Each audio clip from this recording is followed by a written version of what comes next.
Hi, this is Dr. Karen Wilson Starks, and welcome to the Light Room. Every 28th of July is set aside and designated as a time to remember and to celebrate the Buffalo Soldier. And I'd like to talk about the Buffalo Soldier today. Buffalo Soldiers were all Black Army regiments and units. They were established in 1866 by the U.S. Congress, and they were the first units of their type to be established during peacetime. There were colored troops during the Civil War, and many of those soldiers went on to become a part of the Buffalo Soldiers that were commissioned for the peacetime years.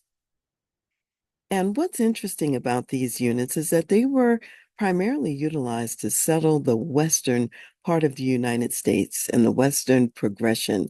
So they had to quell many Indian uprisings. They also had to keep whites from poaching on and encroaching on and squatting on lands that were designated for the Indians. So they were keeping the peace in all of these ways. This went on for a long time, and it must have been very difficult service because the African American men had been displaced from African nations. So it must have been difficult to also now be displacing other people from their lands. In addition, they faced tremendous racism in spite of the fact that they were working on behalf of the United States and the new country. They were not respected as men as they ought to be. Yet they were serving in the military to show that they were men, they could do the job of a man, they could be courageous, and there was something they could do for their livelihood. There were very few options available for men who had been formerly enslaved. So, this is the work that they did moving out towards the West. In addition, they served in wars in Cuba, Hawaii, Mexico, the Philippines, and all of this along the way.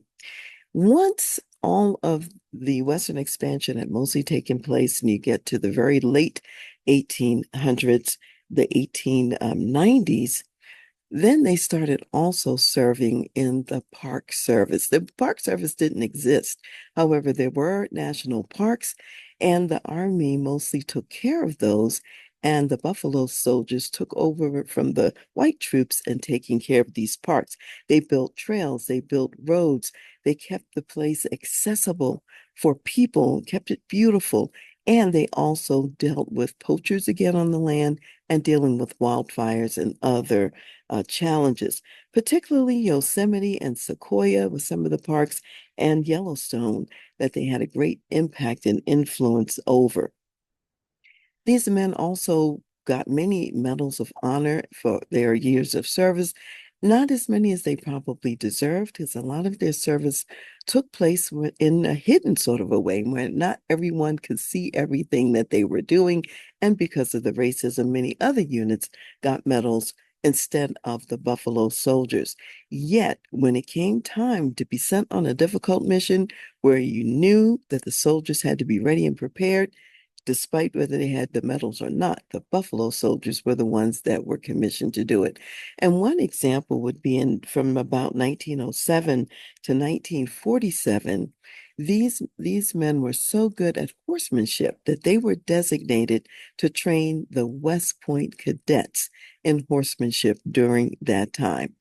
When the Buffalo Soldiers first began, they were led by white officers. However, in 1877, the first Black graduate from West Point was Henry O. Flipper, and he became the first commissioned officer to lead a Buffalo Soldier unit.